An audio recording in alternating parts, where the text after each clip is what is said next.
The two most mysterious angels in the Bible. Number 1. The Ophanim. The Ophanim may be the strangest angels in the Bible. Ophanim is the ancient Hebrew word for wheels. The singular is Ophim. Of particular interest are the wheels of the throne of God, mentioned in Ezekiel's vision. Ophanim are mentioned in Ezekiel 1:15 through 21.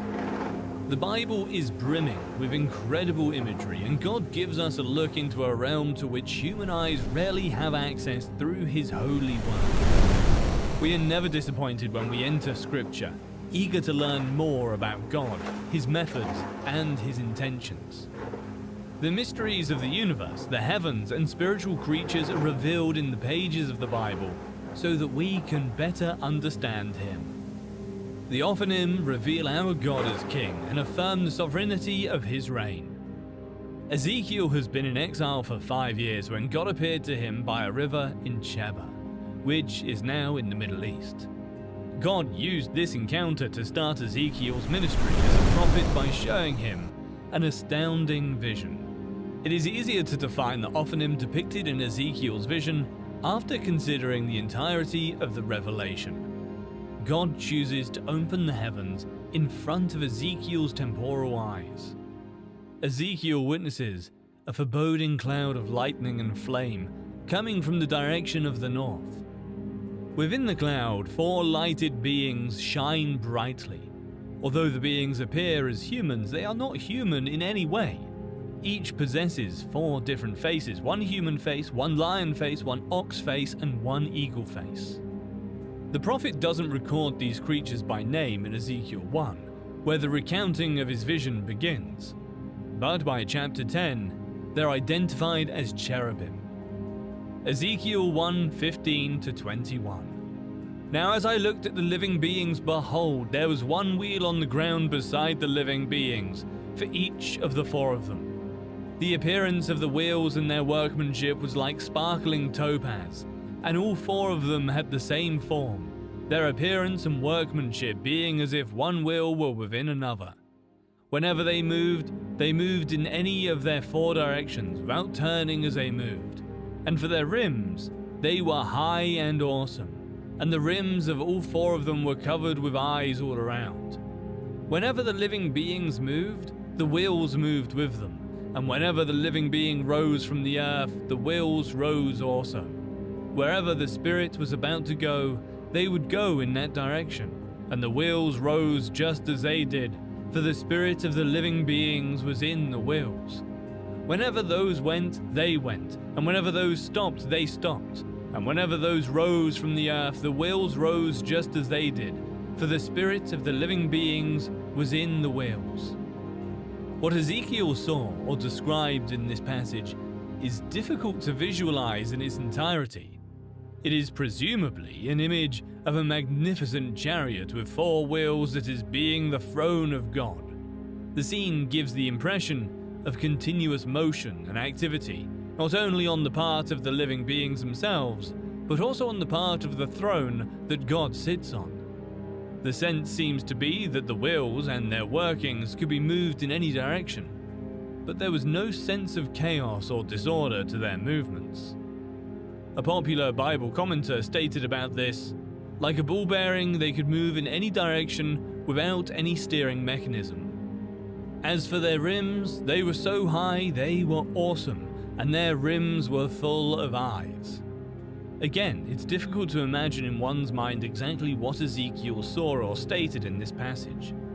The description of full of eyes was how John described the cherubim themselves.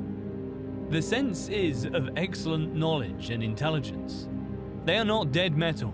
Their livingness is shown by their eyes, with which they can see the way, and by their life link with the living creatures above them. The 4 wheels and their workings moved in step with the 4 cherubim as they rotated.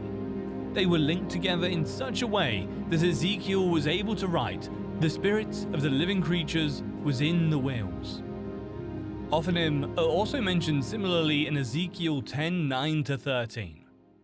Ezekiel 1:18 describes eyes in reference with the wheels. Here we learn that the cherubim themselves were full of eyes all around, and this fits the later characterization of cherubim found in Revelation 4:6.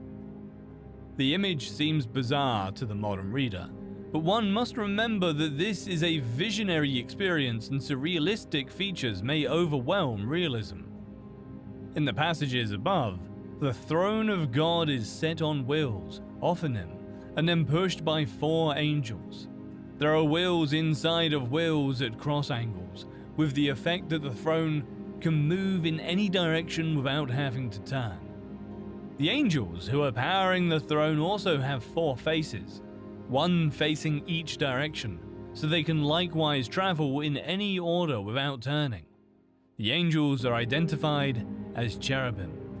The Ophanim has been a point of fascination for many, and later Jewish apocalyptic writers gave them a life of their own. The wheels themselves came to be identified as a distinct category of angel, the Ophanim. Seraphim and cherubim are mentioned in scriptures as angels, and to this some have added the Ophanim, also spelled Ophanim. Ezekiel sees a crystal vault that is so awe-inspiring that the only word that comes to mind for him to use to describe it is awesome.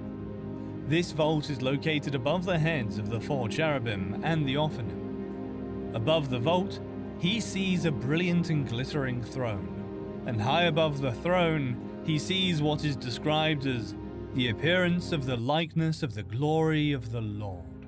Ezekiel immediately falls face down after having his eyes opened to the majesty of God's splendor, and he then hears the booming voice of the Almighty, instructing him in his mission to bring the punishment of God onto Israel for their disobedience. Why do some refer to the Ophanim as angels? There is not a single mention of the Ophanim in the Bible being angelic creatures, but apocryphal Jewish writers branded them as a class of angel and list them in their hierarchy of angels along with seraphim and cherubim because of the Ophanim's unique lifelikeness, their supernatural power, and their close proximity to God's throne, not to mention the multitude of eyes. Whether or not the Ophanim are actually angelic beings or merely a divinely powered mechanism of multi-dimensional transport doesn't matter. What does matter is the Ophanim's function in displaying God's glory to Ezekiel and every other believer who would one day read his account and gain a renewed vision of God's kingship.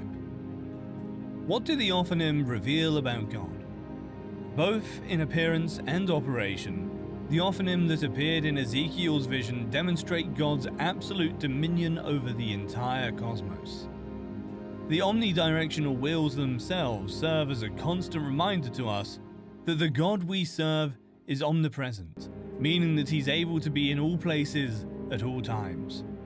As the Spirit of Lord guides the cherubim, Ezekiel 1:12, that same Spirit indwells the Ophanim.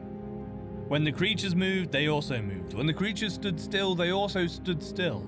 And when the creatures rose from the ground, the wheels rose along with them, because their spirit of the living creature was in the wheels. Ezekiel 1:20. This symbolic unity of submission displays God's supreme authority and right to rule and reign, his omnipotence. And the eyes that cover the wheels and the cherubim are symbolic of God's omniscience.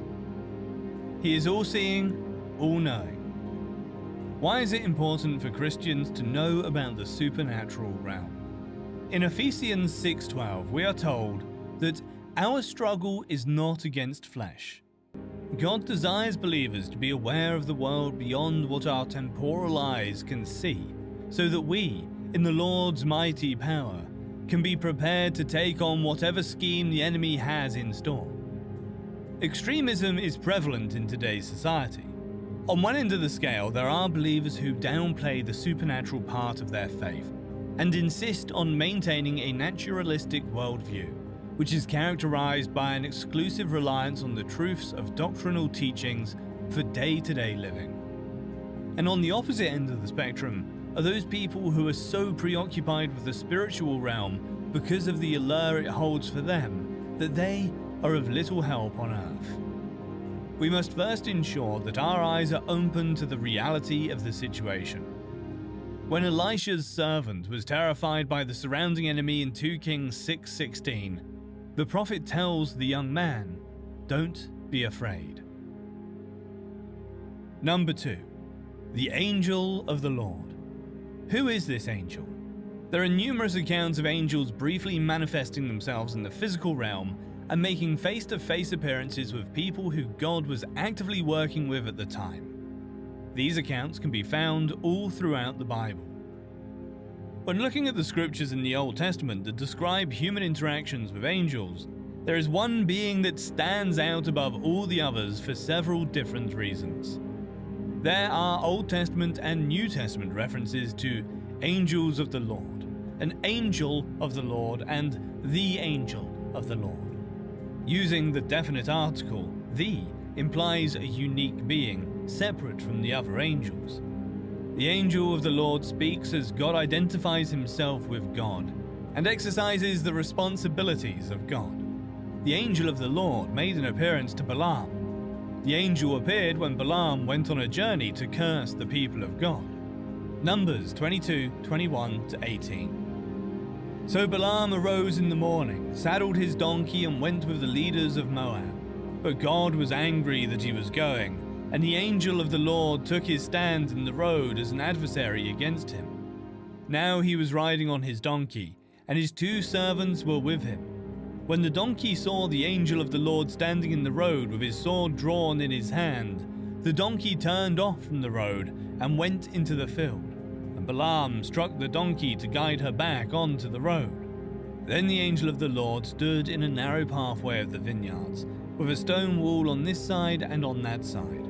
When the donkey saw the angel of the Lord, she pressed herself against the wall and pressed Balaam's foot against the wall, so he struck her again. Then the angel of the Lord went further and stood in a narrow place where there was no way to turn to the right or to the left. When the donkey saw the angel of the Lord, she lay down under Balaam. So Balaam was angry and struck the donkey with his staff.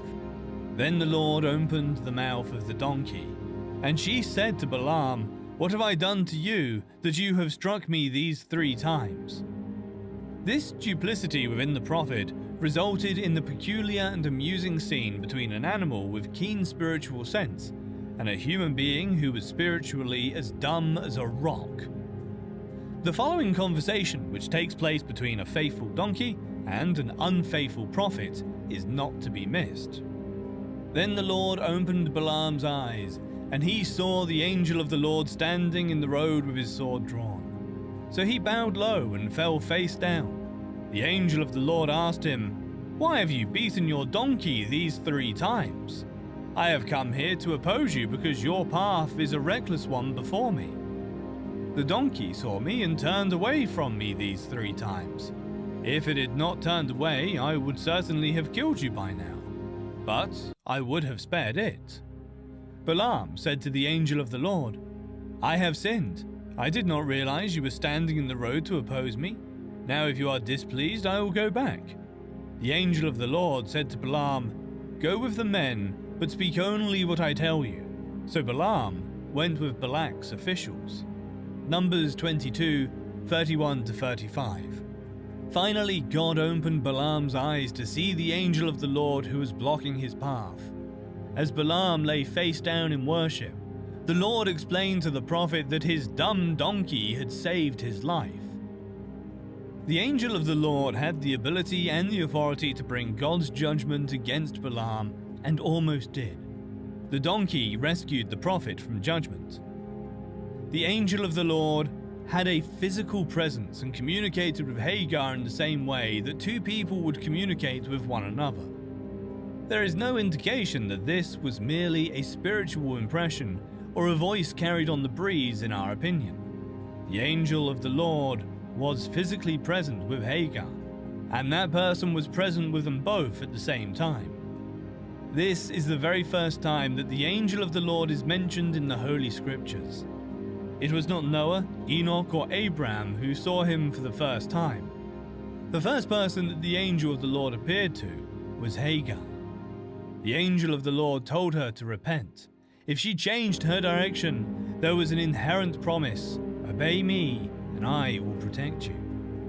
The angel of the Lord found her there and comforted her, telling her to return to her mistress and giving her a prophecy concerning her son. In the New Testament, angels are mentioned numerous times, but the angel of the Lord does not appear after Christ's birth.